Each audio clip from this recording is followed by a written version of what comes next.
Vamos entrar no assunto de frações equivalentes por divisão. Vamos ver um exemplo desse tipo de frações. Na fração 8 sobre 4, se dividirmos ambas as partes por 2, obtemos a fração 4 sobre 2. Se você fizer as divisões 8 sobre 4 e 4 sobre 2, ambas têm resultado igual a 2. De modo parecido com as frações equivalentes por multiplicação, as equivalentes por divisão alteram a fração, mas não alteram o seu valor. Para ganhar um pouco de intuição sobre o processo, vamos fazer os exercícios do material. O exercício 3 pede para calcularmos o valor das frações 8 sobre 1 e 340 sobre 1. No item C, ele pede para escolhermos um número qualquer e dividir por 1. Aqui, vou escolher 43 e dividir por 1, mas você pode escolher qualquer outro número.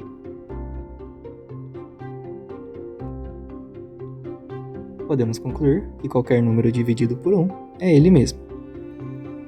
Guarde essa conclusão em algum lugar, pois a usaremos depois. Vamos fazer o restante do exercício 3. O item E pede para calcular 8 sobre 2, que é 4. O item F pede para calcular essa fração. 8 vezes 1 é 8, e 1 vezes 2 é 2. 8 dividido por 2 é 4. O item G pede para calcular isso. 8 dividido por 1 é 8, e 8 vezes meio é 4. Então, nos itens E, F e G, fizemos 3 cálculos que visualmente são diferentes, mas que têm o mesmo resultado. O item F ter resultado igual ao item G é esperado, mas vamos explorar isso melhor no item H. Aqui é importante que você tenha intimidade com as igualdades. Para provar o que o item H pede, precisamos provar essa primeira igualdade, e depois provar essa segunda igualdade. Então vamos provar a primeira. 8 vezes 1 sobre 2 é igual a 8 sobre 1 vezes 1 sobre 2. Dos exercícios anteriores, sabemos que um número dividido por 1 é ele mesmo. Então 8 é igual a 8 sobre 1. Ou seja, apesar do símbolo 8 ser diferente do símbolo 8 sobre 1, eles representam a mesma quantidade. Então, se eu multiplicar o 8 por meio e multiplicar o 8 sobre 1 por meio, eles continuarão representando a mesma quantidade.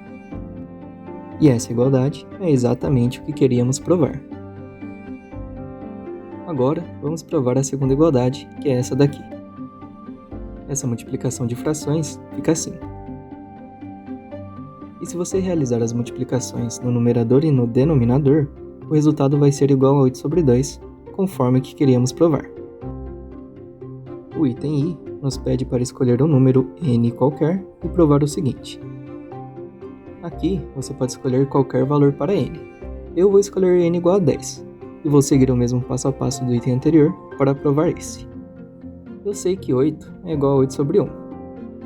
Então, se eu multiplicar ambos por 1 sobre 10, eles continuarão representando a mesma quantidade. Vamos analisar essa multiplicação de frações.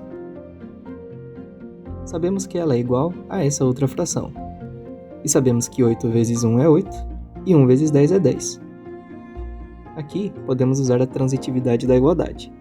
Vermelho igual a azul, e azul igual a roxo, então vermelho igual a roxo, como queríamos mostrar. Agora, no item J, vamos generalizar o processo que acabamos de fazer. Isso é algo bastante comum na matemática. Primeiro, provamos para alguns números e depois provamos para todos os números. Repare que se eu substituir x por 8 e n por 10, teremos exatamente a igualdade de cima. Então eu quero que você pense que esse x e n são apenas letras que representam outros números, e a qualquer momento você pode trocar a letra x ou n por algum número qualquer. Vamos usar o passo a passo de um exercício anterior para nos ajudar no exercício atual. Como um número dividido por 1 é ele mesmo, temos x igual a x dividido por 1.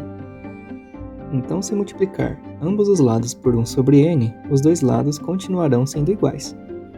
Podemos multiplicar essas frações desse jeito. Agora, x vezes 1 é x e 1 vezes n é n. Pela transitividade da igualdade, como azul igual a vermelho e vermelho igual a roxo, vale azul igual a roxo, que é exatamente o que queríamos provar. Antes de interpretar esse resultado, vamos lembrar uma coisa. O inverso de um número é a fração 1 dividido por esse número. Por exemplo, o inverso de 10 é 1 dividido por 10. O inverso de 43 é 1 dividido por 43. O inverso de 2 é 1 sobre 2 e assim por diante. Agora, vamos interpretar o resultado x vezes 1 sobre n igual a x sobre n. Em língua portuguesa, isso nos diz que dividir um número x por um número n é o mesmo que multiplicar x pelo inverso de n. Isso é muito interessante, pois nos fornece uma correspondência entre divisão e multiplicação. Por exemplo, vamos considerar x igual a 10 e n igual a 2. O resultado acima nos diz que 10 vezes meio é igual a 10 dividido por 2. Se fizermos as contas, 1 sobre 2 é igual a 0,5. Então 10 vezes 1 sobre 2 é igual a 10 vezes 0,5. E essa multiplicação resulta em 5. Sabemos que 10 sobre 2 é a mesma coisa do que 10 dividido por 2, que resulta em 5. Então os dois processos diferentes resultaram em 5, como previsto por esse resultado. Novamente, relacionamos o processo de multiplicar com o processo de dividir. Esse resultado será mais importante daqui a pouco. Vamos para o exercício 4. No item A, precisamos calcular a fração 1 sobre 2 sobre 1 sobre 2. Como calcular isso? Se lembrarmos que a fração é só um jeito diferente de escrever divisões, podemos reescrever essa conta desse jeito. 1 sobre 2 dividido por 1 sobre 2. Como 1 sobre 2 é 0,5, essa conta fica 0,5 dividido por 0,5, que resulta em 1. E o resultado 1 é esperado, pois temos uma divisão de um número por ele mesmo. No item B, é pedido para escolher uma fração qualquer.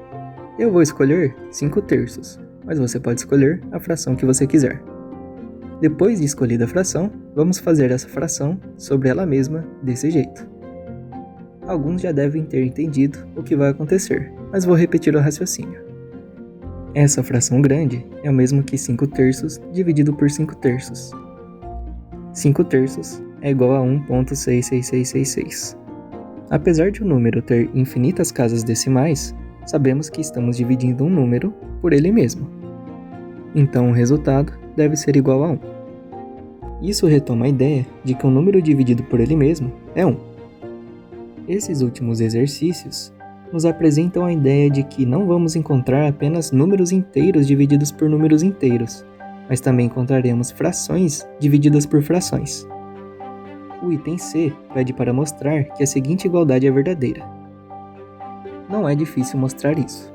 Note que 8/4 é a mesma coisa que 8/4 vezes 1. Mas repare que esse 1 pode ser reescrito como um número dividido por ele mesmo. Como temos que provar que 8/4 é igual a 8/4 vezes meio sobre meio, vamos escrever o 1 do jeito mais conveniente possível. Ou seja, vamos escrever o 1 como meio sobre meio e ficamos com esse resultado. Se escrevermos só essa parte da igualdade, sobra exatamente aquilo que a gente queria provar. O próximo exercício pede para provar a seguinte igualdade. Aqui, eu quero ensinar uma estrutura de resolução de exercícios que vai te ajudar a resolver outros problemas da matemática. O primeiro passo para responder uma pergunta é interpretar a pergunta. Só daremos uma resposta adequada se entendermos bem o que está sendo perguntado. O que está sendo pedido é: prove essa igualdade. Agora, temos que olhar quais ferramentas possuímos para fazer o que é pedido. Aqui, vamos escrever tudo o que pode ser útil. Não precisamos necessariamente usar todas as ferramentas, mas é importante lembrar do máximo de ferramentas possíveis para o trabalho em mãos. Em um exercício anterior, provamos a seguinte igualdade. Talvez ela seja útil agora. Não precisamos nos preocupar em listar todas as ferramentas agora. Por enquanto, basta listar a que lembramos. Agora, vamos escrever um raciocínio lógico. Para provar o que se pede, devemos mostrar que cada igualdade é verdadeira. Essa igualdade não é difícil de provar, como veremos daqui a pouco. Talvez essa igualdade exija um pouco mais de cuidado, mas se provarmos as duas, provamos o que é pedido. Vamos provar primeiro a mais fácil. Podemos escrever esse 8 sobre 2 como 8 dividido por 2 e o 4 sobre 2 como 4 dividido por 2. E claramente, 8 dividido por 2 é 4 e 4 dividido por 2 é 2. então a igualdade está provada. Agora, vamos provar a outra igualdade. 8/4 vezes meio sobre meio pode ser reescrito assim. Agora, podemos usar essa ferramenta nessas frações. E o que obtemos é exatamente 8/2 sobre 4/2, provando o que queríamos desde o começo. Sabemos que 8/4 é a mesma coisa do que 8/4 vezes 1.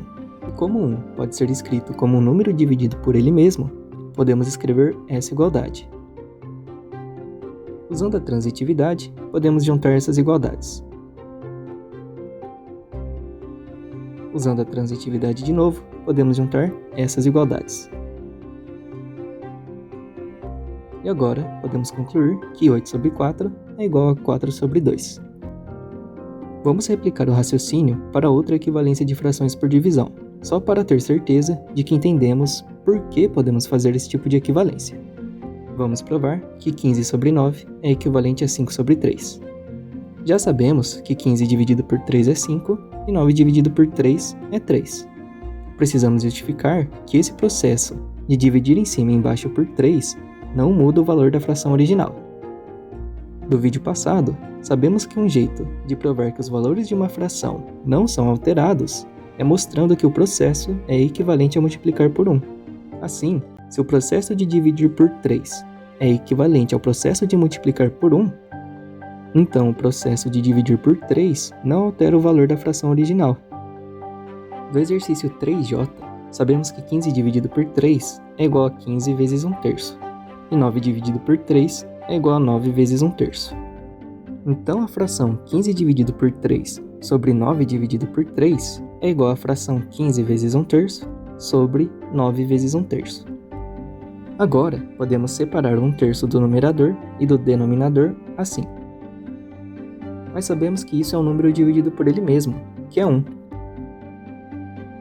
Com essa sequência de igualdades, acabamos de provar o que queríamos.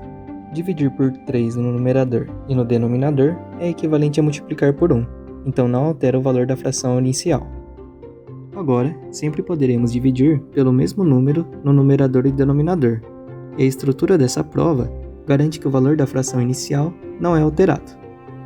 Antes de passar para o tópico de frações irredutíveis, vou só ressaltar uma coisa. Imagina que complicado seria se ainda estivéssemos usando a notação de divisão horizontal. Essa sequência de igualdades ficaria assim.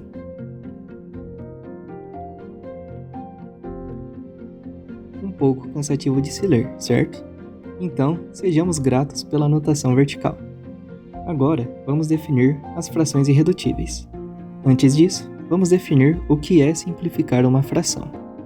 Simplificar uma fração é o processo de encontrar uma fração equivalente, sendo que os números da fração simplificada devem ser menores do que o da fração original. Por exemplo, 28 por 60 pode ser simplificado por 2 e obtemos a fração 14/30 no fim. Um exemplo incorreto seria se multiplicássemos a fração por 2 em cima e embaixo, terminando com a fração 56/120. O processo de transformar a fração está correto, mas não podemos chamar isso de simplificação, pois os números da fração inicial são maiores que os da fração inicial. Por fim, definimos as frações irredutíveis. Elas são as frações com números inteiros mais simplificadas possível. Por exemplo, na fração 14/30, poderíamos simplificar por 2 de novo e obter 7/15, que é irredutível. Ou seja, não é mais possível simplificar a fração e continuar com números inteiros. Caso dividíssemos essa fração por 10, obteríamos uma fração com números não inteiros, quebrando a definição de fração irredutível que requer números inteiros. E com isso, finalizamos as frações equivalentes. Sua lição de casa é revisar as provas das frações equivalentes por multiplicação e divisão, e entender o raciocínio lógico por trás delas. Reestude também os exercícios que fizemos, e garanto que você entendeu tudo o que fizemos. No próximo vídeo, resolveremos alguns exercícios sobre esse assunto. Te vejo lá! Se esse vídeo te ajudou, clique em gostei. Caso queira acompanhar os próximos vídeos, inscreva-se e ative as notificações. Quaisquer sugestões, dúvidas, pode deixar nos comentários. Por fim, se acha que esse vídeo pode ajudar alguém, compartilhe. Obrigado e até a próxima.